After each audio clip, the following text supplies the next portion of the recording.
Hello students, welcome to maths unblock channel. I am your coach. अगर आप channel पर नए हैं तो चैनल को सब्सक्राइब करें और वीडियो पसंद आए तो लाइक और शेयर जरूर करें। इस वीडियो में हम क्लास 9 के मैथ्स के सरफेस एरिया वॉल्यूम वाले चैप्टर की केस स्टडी देखेंगे। तो क्वेश्चन को ध्यान से पढ़ना है और उसमें जो मैथमेटिकल कंसेप्ट इन्वॉल्व है वो हमें रिलेट करना है और उसके बेस फिर हमें आंसर देना है।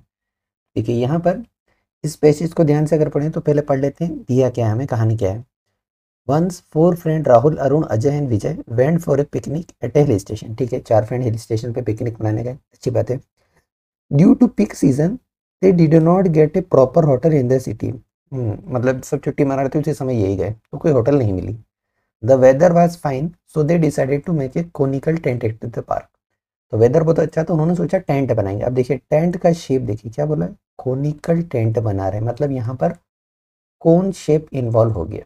तो ये हमारे लिए मैथमेटिकल कंसेप्ट आ गया। They were carrying 300 metre square of cloth. तो देखो ये जो क्लॉथ है उसका एरिया दे रखा है, मीटर स्क्वायर मतलब एरिया। तो यहाँ पर हमें एरिया ऑफ क्लॉथ भी दिया हुआ है, कितना कपड़ा लेके चल रहे हैं वो दिया है 300 मीटर स्क्वायर। दो चीजें हो गई। दिया है as shown in the figure they made the tent with height 10 metre. तो देखिए ये जो टेंट है उसकी हाइट है 10 मीटर और डायमीटर दिया है 14 मीटर।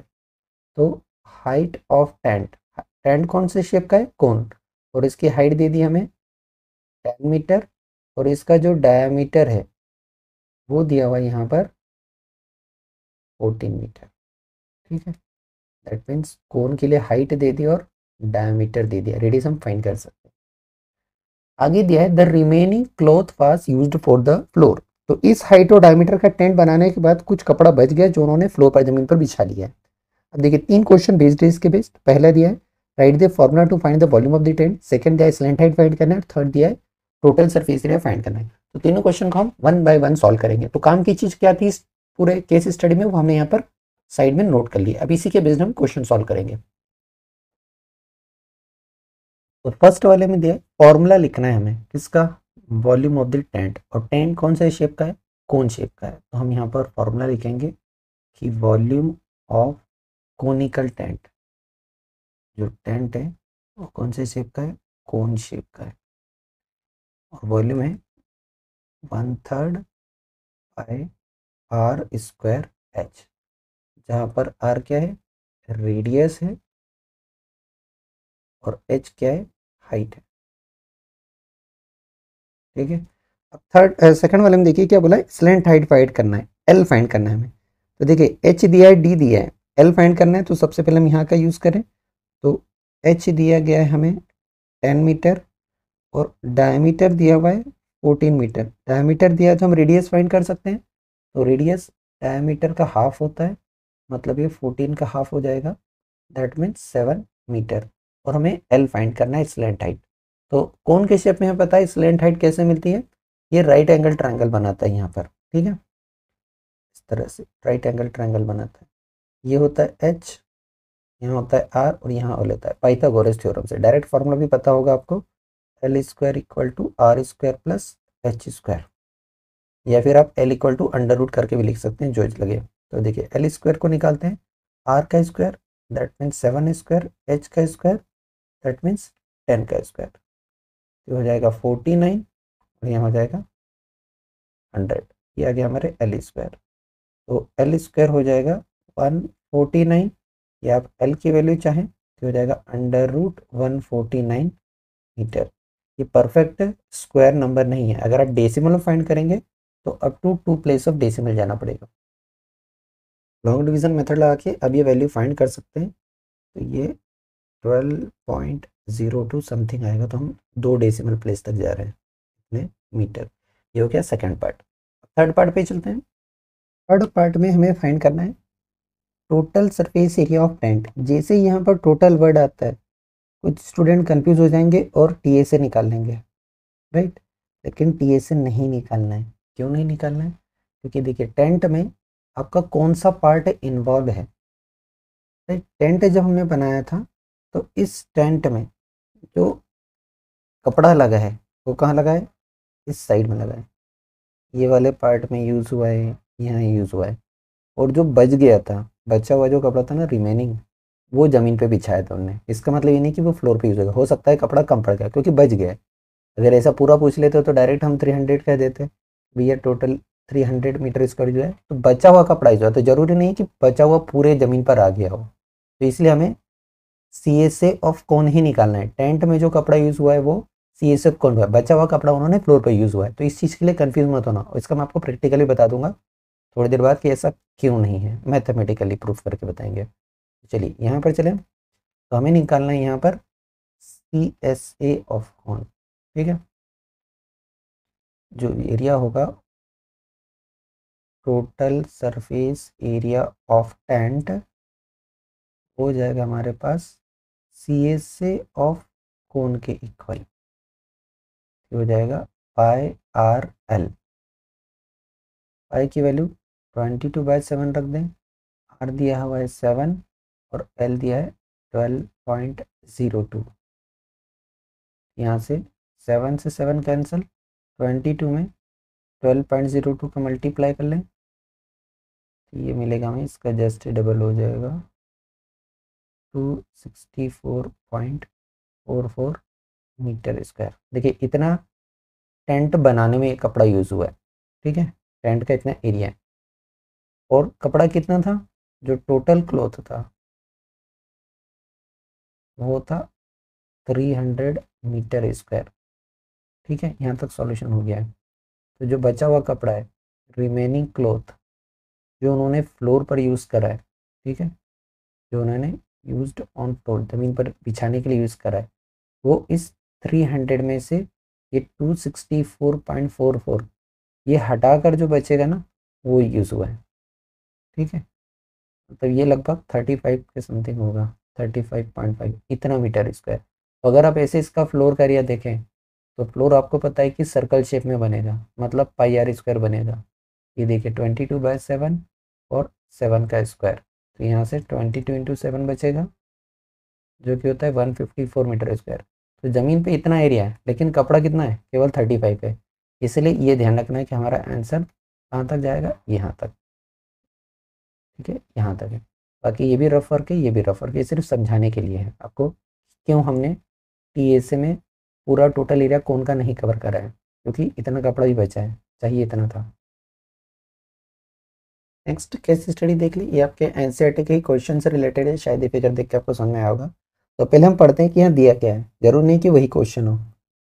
तो देखिए ये दिया है कॉर्न कॉब के बारे में कि typically arranges in size and shape. Corn cob जो होता है ये अलग अलग वैरायटी शेप में होता है। मेच्योरिटी पर जब फ्रेश रहता है तो ये कवर्ड रहता है tightly packed rose of corn colonel's, और उसमें एक थिन स्ट्रैंड होती है कॉर्न सिल्क जिसे बोलते हैं, ये सब आपने देखा होगा, राइट। और कर्नल स्मेल होता है, फिल आउट हो जाता है और उसके बाद एक प्लम्प अपीयरेंस देता है। अब यहाँ पर मैथमेटिकल कंसेप्ट यहाँ तक के पैराग्राफ में कुछ नहीं है, ये सिर्फ उसकी कहानी सुनाई गई है। यहाँ से मैथमेटिकल कंसेप्ट इन्वॉल्व हो रहा है। A cone cob shaped somewhat like के कोन, तो यहाँ पर जो कॉर्न कॉब है ये कोन के शेप में है। ठीक है, कॉर्न कॉब कोन के शेप में, और यहाँ पर जो शेप इन्वॉल्व हो गया वो हो गया है कोन शेप। उसके बाद बोला radius of it broadest and is 2.1 centimetre. मतलब यहाँ पर हमें रेडियस बता दी गई है कि रेडियस जो है इस कोन के लिए वो 2.1 सेंटीमीटर है, और इसकी लेंथ, कॉब की लेंथ मतलब इस कोन के लिए हाइट, तो यहाँ पर इस कोन के लिए हाइट बता दी गई है और वो है 20 सेंटीमीटर। ठीक है, एक और चीज दी, each 1 centimetre of the surface of the cob carries an average of 4 grains. मतलब 1 सेंटीमीटर एरिया में कितने ग्रेन आ रहे हैं, ये 4 ग्रेन्स आ रहे हैं। तो ये 3 मैथमेटिकल चीज इस केस स्टडी में इन्वॉल्व है, और नीचे 3 क्वेश्चन दिए, अब हम इन तीनों क्वेश्चन के आंसर देने की ट्राई करेंगे। ठीक है, तो क्या कंसेप्ट था वो हमने देख लिया, जो गिवन इंफॉर्मेशन है मैथमेटिकल वो हमने यहाँ पर नोट कर ली, इसका हम यूज करेंगे। ठीक है, चलिए स्टार्ट करते हैं क्वेश्चन। देखिए यहाँ पर फाइंड करना है फर्स्ट में slant height of the conical corn cob. तो स्लैंट हाइट हमें पता है एल होता है, स्लैंट हाइट एल। ठीक है, ये हमें फाइंड करना है। तो फॉर्मूला हमें पता है L square equal to R square plus H square use होगा, आर दिया है 2.1 तो ये 2.1 का स्क्वायर हो जाएगा, और एच दिया है 20 तो 20 का स्क्वायर हो जाएगा, ये हमें एल स्क्वायर मिल रहा है। ठीक है, चलिए स्क्वायर करिए तो 21 का स्क्वायर होता है 441 और डेसिमल एडजस्ट करेंगे तो 4.41 और 20 का स्क्वायर होता है 400, ये हमें मिल जाएगा 8.441, ये एल स्क्वायर की वैल्यू मिली तो एल हो जाएगा अंडर रूट 8.41। ठीक है, एक 4 यहाँ गलती से एक्स्ट्रा लिख दिया मैंने, 8.41 बनेगा। अब इसका आपको स्क्वायर रूट निकालना है तो square root long division method आपको आती है, उससे निकाल लीजिएगा। ठीक है, एग्जाम में कैलकुलेटर अलाउ नहीं रहता है तो लॉन्ग डिवीजन मेथड लगा के इसका स्क्वायर रूट निकालना है। इसको डायरेक्ट पता है कि ये 29 का स्क्वायर है तो यहाँ से हमें एल मिल जाएगा 2.9 सेंटीमीटर, ये एल की वैल्यू होगी फर्स्ट पार्ट सॉल्व। अब देखिए सेकंड पार्ट में क्या पूछा है, कर्व्ड सरफेस एरिया फाइंड करना है कॉनकॉब का। तो सी ए से अगर हम फाइंड करेंगे इस कॉब का तो कौन के सी ए से क्या फॉर्मूला लगेगा, जो होता है पाई आर एल, पाई की वैल्यू बोली नहीं है तो 22/7 यूज करो, बोला है तो 3.14 यूज करना। आर रेडियस कितना दिया है यहाँ पर 2.1 इंटू एल जो आया है 2.9। अब इसको सिंप्लीफाइड करना है और उसके बाद फाइनल आंसर लिखना है। ठीक है, तो सिंप्लीफाइड करने के बाद हम आंसर डायरेक्ट यहाँ लिखेंगे और जो भी कैलकुलेशन रहेगी वो हम रफ में करेंगे। देखिए 22/7 ये हमारा रफ वर्क है, इंटू 2.1 इंटू 2.9, ये 7 से 3 टाइम कैंसिल होगा मतलब 0.3 बन गया 22 और 2.9 और 0.3 तो डेसिमल को साथ में रख दीजिए, आखिर में एडजस्ट कर देना 3 डेसिमल, एक यहाँ पर सॉरी एक और एक 2 डेसिमल प्लेस एडजस्ट करना है हमें। ठीक है, एक यहाँ पर एक यहाँ पर 29 में 3 का मल्टीप्लाई कर लीजिए, उसके बाद हम उसमें 22 का मल्टीप्लाई करेंगे तो 29 का 3 ये हो जाएगा 87। अब इस 87 में 22 का और 87 में 22 का मल्टीप्लाई कर लेते हैं तो 87 का डबल होता है 174, एक बार और 174 आ जाएगा, यहाँ आ जाएगा 4 11 9 1914 और 2 डेसिमल एडजस्ट करेंगे तो यहाँ पर डेसिमल एडजस्ट हो जाएगा, मतलब ये आ जाएगा हमारे पास 19.14।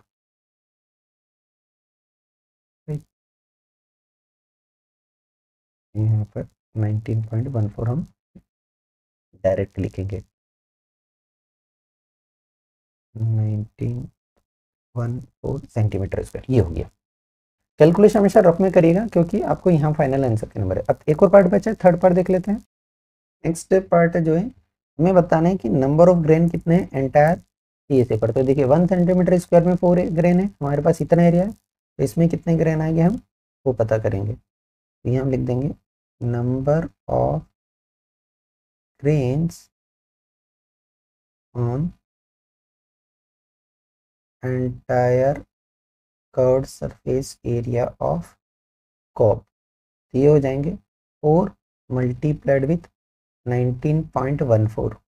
ठीक है, मल्टीप्लाई कर लेते हैं क्योंकि number of grains whole number में आएंगे तो 4 का मल्टीप्लाई 19.14 से करेंगे तो ये हमें मिलेगा 76.56, मतलब राउंड ऑफ में आप बोलेंगे कि 76 ग्रेन्स, क्योंकि आधा दाना नहीं हो सकता ना, इतने ग्रेन्स हो जाएंगे 76।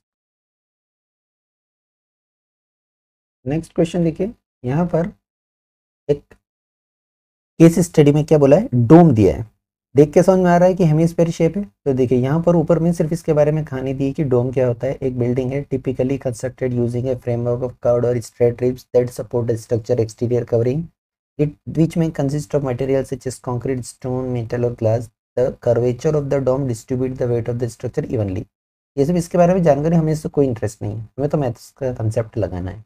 देखिए मैथमेटिकल कंसेप्ट का इन्वॉल्व है, the dome of the building with perfectly hemispherical shape, ये काम की चीज़ है यहाँ पर। मतलब यहाँ पर कौन से शेप की बात कर रहे हैं, हेमिस्फीयर का कंसेप्ट लग रहा है, तो ये हमारा मैथमेटिकल कंसेप्ट इन्वॉल्व है। और हेमिस्फीयर के लिए हमें क्या दिया है, requires painting to maintain its aesthetic appeal and protect it from environmental element, तो इसको पेंट करना है बाहर, इसके बाद देखिए क्या दिया है, सर्किमफेरेंस ऑफ बेस कितनी दी है, 17.6 मीटर। दैट मीन्स इस हेमिस्फीयर की सर्किमफेरेंस दे रखी है, कहाँ की, बेस की। ये हमें काम की चीज दी है, कितना है, 17.6 metre, indicating the distance around the circular base. तो ये हमारे लिए दो चीजें हैं कि शेप कौन सा इन्वॉल्व है, हेमिस्फीयर शेप इन्वॉल्व है, और उसका बेस की सर्किमफेरेंस देखिए। ध्यान देने वाली बात है, रेडियस नहीं दी हुई है, ठीक है। अब इसके बेस 3 क्वेश्चन है, तो पहले वाले में कैलकुलेट करना है radius of the base, radius calculate करना है। सेकंड में टोटल कॉस्ट ऑफ पेंटिंग पता करना है, इसको अगर पेंट करते हैं डोम को, हेमिस्फीयर को। और तीसरे में फिर वॉल्यूम का फॉर्मूला लिखना है। चलिए एक एक करके सॉल्व करते हैं। देखिए यहाँ पर दिया है सर्किमफेरेंस, दैट मीन्स 2 पाई आर की वैल्यू दी है सर्किमफेरेंस, राइट। यहाँ पर जो सर्किमफेरेंस ऑफ बेस दिया है वो दिया हमें 17.6 मीटर, और सर्किमफेरेंस ऑफ बेस होती है 2 पाई आर, राइट। पाई की वैल्यू 22/7 रख दें, तो 2 इंटू 22/7 इंटू आर, ये हो जाएगा 17.6। हमें आर चाहिए, इन सबको ट्रांसपोज कर दें, तो आर हमें मिलेगा 17.6 मल्टीप्लाई बाय 7 और डिवाइडेड बाय 44, ठीक है। अब इसे कैलकुलेट करना है, सिंप्लीफाइड करके हमें आंसर लिखना है। तो देखिए 176 और 44 दोनों डिविजिबल टू से जो भी कैलकुलेशन आपको करना है वो सब रफ वर्क में करना है, ठीक है। तो 17.6 बाय 44 इंटू 7, तो देखिए 4 से 11 टाइम कैंसिल होगा, 4 4 जा 16, 1 बचा, 4 4 जा 16, 4 पॉइंट, दोनों 11 से कैंसिल होते हैं। ये 4 टाइम्स और ये डेसिमल, ये हो जाएगा 7 4 जा 28, एक डेसिमल एडजस्ट करेंगे तो ये हो जाएगा 2.8। ये हमें रेडियस मिल गई 2.8 मीटर। पहला पार्ट यहाँ तक सॉल्व हो गया। नेक्स्ट वाले पार्ट में देखिए हमें क्या निकालना है, टोटल कॉस्ट फाउंड करना है पेंटिंग ऑफ द हेमिस्फेरिकल डोम। तो डोम को अगर पेंट करेंगे तो उसके लिए कौन सा एरिया चाहिए, पहले वो एरिया चाहिए निकालना पड़ेगा, उसके बाद ही पेंटिंग का टोटल कॉस्ट निकलेगा। देखिए यहाँ पर जो पेंट करेंगे हम इस कर्ड पार्ट पे ही पेंट कर पाएंगे, राइट, पैर से, क्योंकि नीचे तो बेस है। तो हमें इस कर्व्ड एरिया पर पेंट करना है, तो ये हमारा रिक्वायर्ड एरिया है, ठीक है, मतलब CSA ऑफ हेमिस्फीयर। ये रिक्वायर्ड एरिया, पहले हम एरिया निकालेंगे, फिर कॉस्ट का फॉर्मूला लगा के कॉस्ट फाइंड करेंगे। देखिए रेडियस हमने फाइंड कर ली थी कि रेडियस इस डोम की है 2.8 मीटर। तो पहले हम रिक्वायर्ड एरिया टू पेंट वो फाइंड करेंगे कि रिक्वायर्ड एरिया कितना है टू बी पेंट, और ये क्या हो जाएगा, CSA ऑफ हेमिस्फीयर हो जाएगा, CSA ऑफ हेमिस्फीयर। अब हम CSA ऑफ हेमिस्फीयर का फॉर्मूला रखेंगे, ये होता है 2 पाई आर स्क्वायर। वैल्यू सब्स्टिट्यूट करें, 2 पाई के प्लेस पर 22/7, आर का स्क्वायर दैट मीन्स 2.8 का स्क्वायर, 2.8 को हम 2 टाइम्स लिख सकते हैं। अब हमें सिंप्लीफाइड करके आंसर लिखना है। देखिए ये 7 से 2.8 कैंसल आउट हो जाएगा, 7 का मल्टीपल है यहाँ 1 टाइम 4, ये 0.4 आ गया, ठीक है। देखिए 22, 2.8 और 0. सबको मल्टीप्लाई करके आपको फाइनल आंसर लिखना है। तो यहाँ 44 बचा, यहाँ पर 2.8 और यहाँ पर 0.4, सबको मल्टीप्लाई करके हम फाइनल आंसर लिखेंगे। जो भी कैलकुलेशन वो हम रफ में करेंगे, ठीक है। तो पहले हम इस 2.8 को इस 0.4 से मल्टीप्लाई कर दे, डेसिमल भूल जाओ तो 2 डेसिमल हमें एडजस्ट करना है, ये ध्यान रखना है। 28 में 4 का मल्टीप्लाई करके निकालें कि 28 का 4 टाइम्स कितना होता है, ये हो जाएगा 112। 2 डेसिमल एडजस्ट करना भी बाकी है, फिर इसमें 44 का मल्टीप्लाई करेंगे, तो 4 टाइम्स मल्टीप्लाई होगा इसमें, ये बनेगा 844। फिर से एक बार यही 844 ऐड कर दे 8 और यहाँ पर बनेगा 1294। 2 डेसिमल एडजस्ट करना था, यहाँ के एडजस्ट कर दिए, तो कितना बचेगा हमारे पास, ये बचा 49.28 मीटर स्क्वायर। ये आ गया एरिया जितना हमें पेंट करना है, ठीक है। अब इसके बाद हमें इसकी कॉस्ट भी निकालना है, तो कॉस्ट का फॉर्मूला अप्लाई करना पड़ेगा हमें कि कॉस्ट क्या आ रही है। में कॉस्ट ये थोड़ा सा अपडेट कर लेना कि जो रेट दिया है वो 50 पर मीटर स्क्वायर दिया है एमएस एग्जाम। तब हम यहाँ पर कॉस्ट फाइंड कर लेंगे कि कॉस्ट क्या आएगी। तो देखिए कॉस्ट होता है rate into area, rate into area. Rate हमें दिया है 50 और एरिया हमने फाइंड करा है 49.28। उसको मल्टीप्लाई कर लीजिए और फाइनल आंसर यहाँ पर लिख दीजिए। मल्टीप्लाई करेंगे तो ये आएगा हमारे पास 2464 ये रुपीज़ में। ठीक है, नाउ एक पार्ट और बच गया जिसमें हमें केवल फॉर्मूला लिखना है। तो वाला पार्ट भी देख लीजिए क्या बोला है, right the formula to find volume of the air inside the dome. केवल फार्मूला लिखना है। तो यहाँ पर हम वॉल्यूम ऑफ एयर अगर फाइंड करना चाह रहे हैं तो उसके लिए हमें वॉल्यूम ऑफ हेमीस्फीयर का फार्मूला लिखना पड़ेगा, वॉल्यूम ऑफ हेमीस्फीयर का।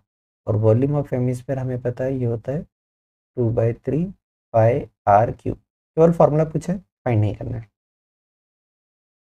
Thank you for watching. Video पसंद आया हो तो लाइक कमेंट और शेयर करें। चैनल पे नए हैं तो चैनल को सब्सक्राइब करें।